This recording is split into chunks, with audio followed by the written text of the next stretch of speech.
Bienvenue sur Africa 24 dans cette nouvelle édition du Non-Stop Info. Voici les titres de l'actualité.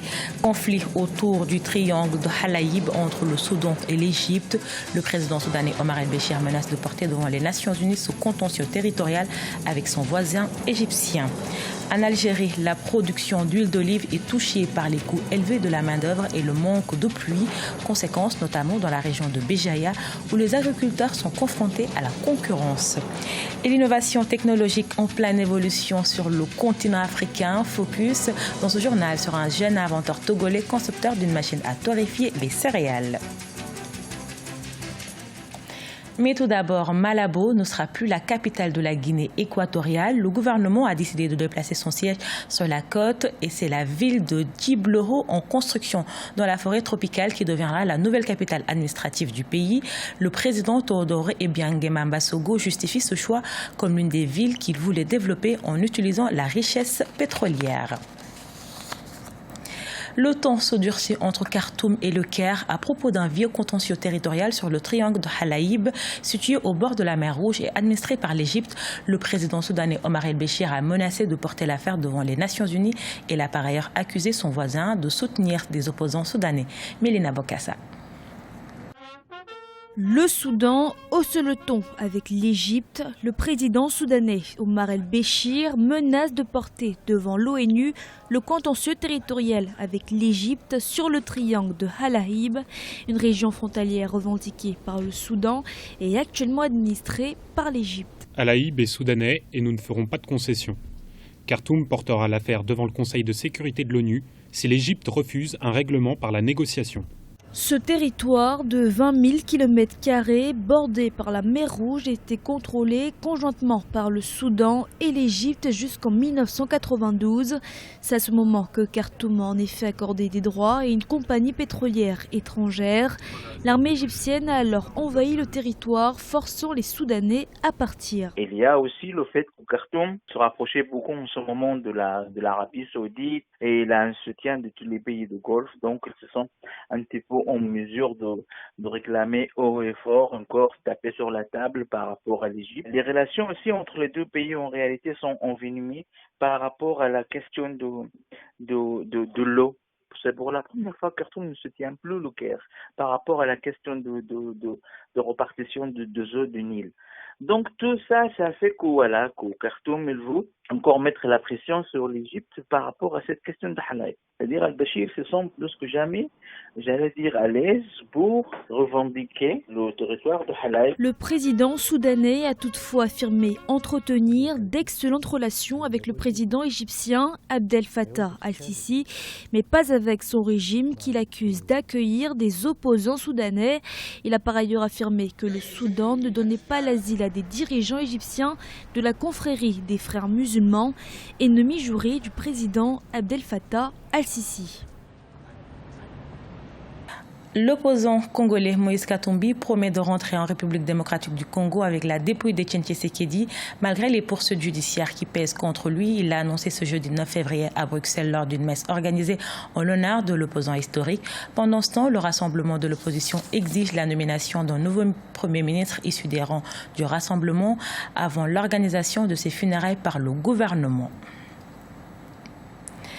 Au Cameroun, la situation financière des entreprises publiques ne s'améliore pas. Selon des statistiques de la loi de finances 2017, sur les 2 dernières années, 12 entreprises d'État sur 28 ont été déficitaires. Les raisons de cette défaillance dans ce reportage de notre correspondant Chérif Ousmane Bardonka. Les sociétés d'État au Cameroun sont en difficulté. Sur les 28 entreprises gérées par l'État, 12 présentent des comptes déficitaires. Les 2 dernières années n'ont pas été roses pour ces sociétés dont les investissements et les entrées sont incohérents. En guise d'exemple, dans le secteur agro-industriel, deuxième employeur après l'État, la Cameroun Development Corporation présente un chiffre négatif de 10,53 milliards de francs CFA en 2015 contre 5,4 milliards de francs CFA en 2014. Autre exemple, la compagnie aérienne nationale, la Camerco, elle a accusé un déficit de 10 milliards de francs CFA en 2015 et d'un peu moins de 17 milliards de francs CFA en 2014. Le déficit que les entreprises publiques enregistrent dans leur exploitation s'explique très facilement, en ce sens qu'une entreprise publique a des objectifs qui n'ont rien à voir avec les objectifs d'une entreprise privée. Une entreprise privée a pour objectif la recherche, j'ai failli dire effrénée, du profit. Alors que l'objectif principal d'une entreprise publique, c'est assurer la continuité du service public. Pour sortir de la crise et rendre plus productives les entreprises camerounaises, le FMI a suggéré au Cameroun de supprimer ses subventions à leur avantage ou alors de conditionner son aide par une gestion plus rigoureuse. Par contre, certains observateurs préconisent tout d'abord une réduction de la liste déjà bien longue des sociétés d'État et les transformer en entreprises d'économie mixte. De mon point de vue, il faudrait que, je l'ai dit tout à l'heure, qu'on essaye donc de réduire au strict minimum les sociétés à capitaux publics. Et qu'on transforme dans un ensemble de sociétés actuellement qui sont des sociétés à capitaux publics, donc avec pour actionnaire unique l'État, qu'on les transforme en sociétés d'économie mixte. Moi, je suis pour un peu d'État, un peu du privé. Donc, le tout État a montré ses limites et le tout privé a montré ses limites également. Le Cameroun est sous ajustement structurel et il lui est prescrit de se désengager d'un ensemble de secteurs en cédant ses parts à des privés. Seul le partenariat public-privé pourrait, selon les économistes, assurer l'essor économique du pays. La production d'huile d'olive en Algérie touchée par les coûts élevés de la main-d'œuvre et le manque de pluie, notamment dans la région de Béjaïa où les agriculteurs ne vivent plus aisément de leur culture. En cause, l'huile importée particulièrement moins chère est désormais prisée par la population. Idlet Mirabel Bissou. En Algérie, la production d'huile d'olive souffre des coûts élevés de la main-d'œuvre et de la rareté de pluie qui affectent les régions productrices. Dans la région de Béjaïa, réputée pour la fertilité de ses sols entourés de montagnes enneigées, les oliviers ont pris l'habitude de pousser sans condition. Traditionnellement, les olives sont cueillies à la main avant d'être transformées dans un moulin pour la fabrication de l'huile d'olive vendue localement. Depuis 2016, selon les agriculteurs locaux, la production d'huile d'olive dans la région a été touchée par de faibles précipitations et la cherté de la main-d'œuvre. Cette année, il y a moins d'olives que les années précédentes. Les arbres sont vides, il n'y a pas de pluie. Cette année, il a neigé, donc l'année prochaine, nous aurons plus d'olives.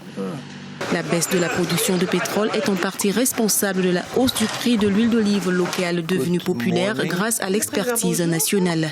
La maîtrise des techniques traditionnelles de transformation a rendu la main-d'œuvre chère et a contribué à la hausse des prix de l'huile d'olive locale. Conséquence, les Algériens, pour contrôler leurs dépenses, achètent l'huile d'olive importée de qualité inférieure. Le prix est élevé parce qu'il n'y a pas beaucoup d'olives. La quantité d'olives baisse chaque année. Les gens ne travaillent pas, il n'y a pas beaucoup d'eau et il est difficile de trouver un ouvrier pour cultiver et ramasser les olives car ça coûte cher. Ces dernières années, de nouvelles plantations ont émergé à travers l'Algérie, en particulier dans le sud du pays. Mais si la faible pluviométrie se poursuit dans les régions agricoles, la production pourrait encore baisser. La superficie du verger oléicole au cours de la campagne 2015-2016 a connu une hausse de près de 16%. Quant à la production d'olives destinée à l'huile, l'évolution a été plus que considérable car elle est passée de 420 000 tonnes au cours de la campagne écoulée à plus de 470 000 tonnes, soit une hausse de 13%. Passionné par la science, la recherche et la technologie, Edouard Akakpolado est technicien en électromécanique. Jeune inventeur togolais, il compte à son actif plusieurs machines agricoles qu'il a conçues et fabriquées. Parmi elles, le Merlinox, la machine à extraire l'huile de palme, qui lui a permis en 2016 d'être classé parmi les 100 Africains ayant transformé le continent. En reportage de notre correspondante Emefa Kofi. Edouard Akakpolado est un jeune Togolais de 25 ans. Après avoir inventé la machine à piler les noix de palme, il revient avec une autre innovation. Il s'agit de la machine à torréfier les céréales. Pour le concevoir, tout a été préalablement calculé au millimètre près. Tout le dispositif aura une taille de 1 mètre. Notre torréfacteur, le cylindre dans lequel il y aura les céréales à cuire, sera entraîné par un moteur électrique monophasé 220 qui sera